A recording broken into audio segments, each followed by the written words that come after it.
and frantic rescue efforts. A 6.5 in magnitude, the quake just struck in the Soledad del Norte province, which is about 430 miles southeast of Manila, striking in the middle of the night and centered near several densely populated urban areas.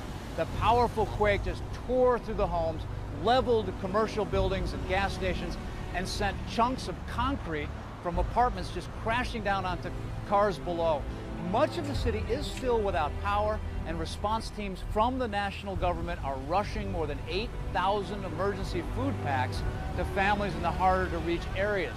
Now, survivors from the city are now making their way back to damaged homes and businesses.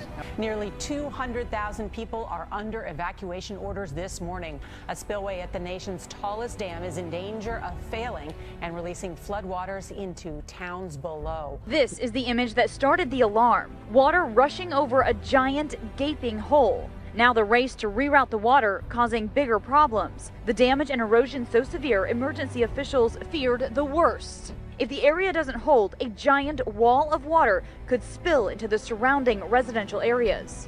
Just 7 miles downstream from the dam in the city of Oroville, this is the Feather River, already swelling over its banks. If that spillway fails, 1 million more gallons of water every second would enter this river.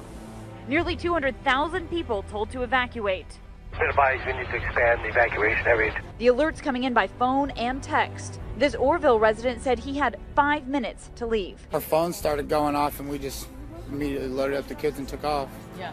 Dishes left on the table at this abandoned Denny's. Those fleeing stuck in bumper-to-bumper traffic for hours. Gas stations overwhelmed. And I'm scared because I've never been in anything like this before.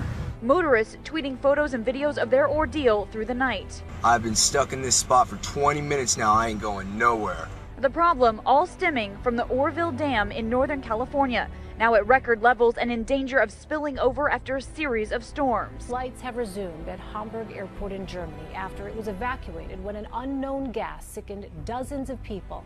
More than 50 people complained of breathing problems, burning eyes, and nausea from fumes apparently spread through the air conditioning system. Those who were evacuated from the airport were forced to wait outside the terminals in freezing temperatures. Airport officials say they are investigating what may have been in the fumes that caused people to feel sick. Local authorities are investigating a terror attack in the Xinjiang Uyghur Autonomous Region in which 5 people died.